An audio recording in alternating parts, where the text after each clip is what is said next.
सोमवार व्रत कथा। सोमवार के व्रत को लेकर मान्यता है कि इस व्रत को करने से भगवान शिव अपनी भक्तों की मुराद जल्द पूरी करते हैं। सोमवार का दिन भगवान शिव को समर्पित है, इसलिए इस दिन भगवान शिव की पूजा और व्रत करने का महत्व और ज़्यादा बढ़ जाता है।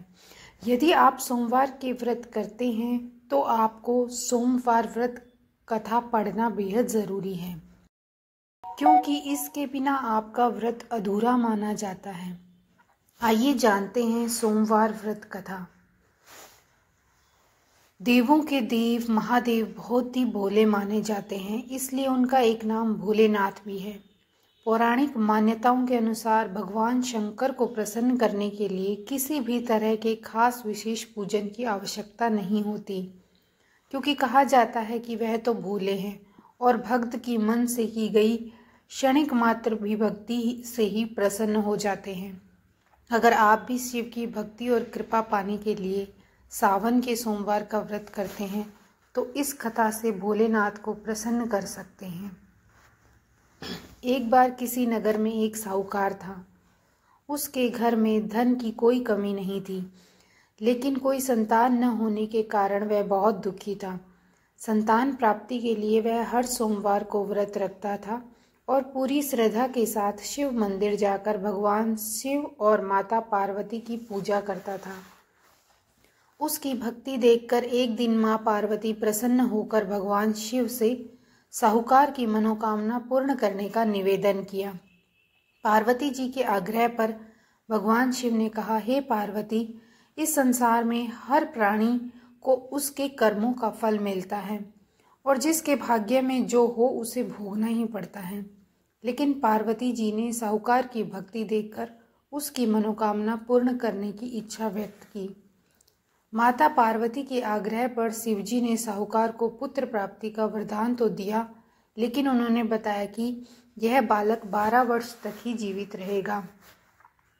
माता पार्वती और भगवान शिव की बातचीत को साहूकार सुन रहा था, इसलिए उसे ना तो इस बात की खुशी थी और ना ही दुख। वह पहले की भांति शिवजी की पूजा करता रहा। कुछ समय के बाद साहूकार की पत्नी ने एक पुत्र को जन्म दिया। जब बालक 11 वर्ष का हुआ तो उसे पढ़ने के लिए काशी भेज दिया गया। साहूकार ने पुत्र के मामा को बुलाकर उसे बहुत सारा धन देते हुए कहा, तुम इस बालक को काशी विद्या प्राप्ति के लिए ले जाओ। तुम लोग रास्ते में यज्ञ कराते जाना और ब्राह्मणों को भोजन दक्षिणा देते हुए जाना। दोनों मामा भांजे इसी तरह यज्ञ कराते और ब्राह्मणों को दान दक्षिणा देते काशी नगर निकल पड़े। इस दौरान रात में एक नगर पड़ा जहां नगर के राजा की कन्या का विवाह था, लेकिन जिस राजकुमार से उसका विवाह होने वाला था वह एक आंख से काना था। राजकुमार के पिता ने अपने पुत्र के काना होने की बात को छुपाने के लिए सोचा, क्यों न उसने साहूकार के पुत्र को दूल्हा बनाकर राजकुमारी से विवाह करा दूं। विवाह के बाद इसको धन देकर विदा कर दूंगा और राजकुमारी को अपने नगर ले जाऊंगा। लड़के को दूल्हे के वस्त्र पहनाकर राजकुमारी से विवाह करा दिया गया।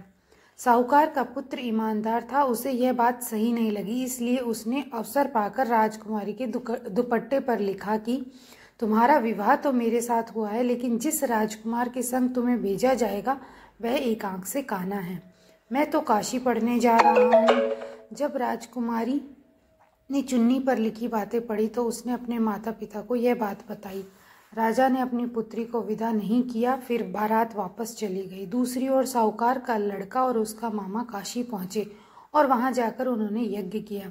जिस दिन लड़का 12 साल का हो उस दिन भी यज्ञ का आयोजन था। लड़के ने अपने मामा से कहा कि मेरी तबीयत कुछ ठीक नहीं है। मामा ने कहा कि तुम अंदर जाकर आराम कर लो। शिवजी के वरदान अनुसार कुछ ही देर में उस बालक के प्राण निकल गए। मृत भांजे को देख उसके मामा ने विलाप करना शुरू किया। संयोगवश उसी समय शिवजी और माता पार्वती उधर से जा रहे थे।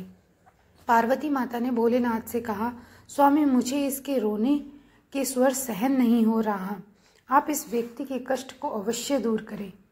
जब शिवजी मृत बालक के समीप गए और वह बोले कि यह वही साहूकार का पुत्र है जिसे मैंने 12 वर्ष की आयु का वरदान दिया था।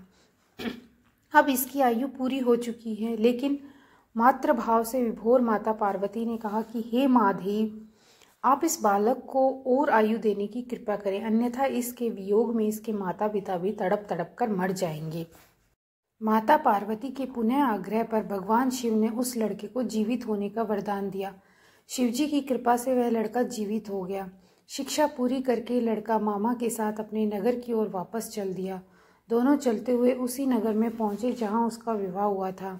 उस नगर में भी उन्होंने यज्ञ का आयोजन किया। उस लड़के के ससुर ने उसे पहचान लिया और महल में ले जाकर उसकी खातिरदारी करी और अपनी पुत्री को विदा किया। इधर साहूकार और उसकी पत्नी भूखे प्यासे रहकर बेटे की प्रतीक्षा कर रहे थे। उन्होंने प्रण कर रखा था कि यदि उन्हें अपने बेटे की मृत्यु का समाचार मिला तो वह भी प्राण त्याग देंगे, परंतु अपने बेटे के जीवित होने का समाचार पाकर वह बेहद प्रसन्न हुए।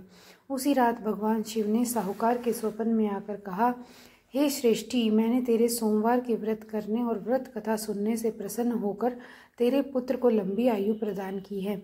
इस प्रकार जो कोई सोमवार व्रत करता है या कथा सुनता और पढ़ता है, उसके सभी दुख दूर हो जाते हैं और सभी मनोकामनाएं पूर्ण होती हैं।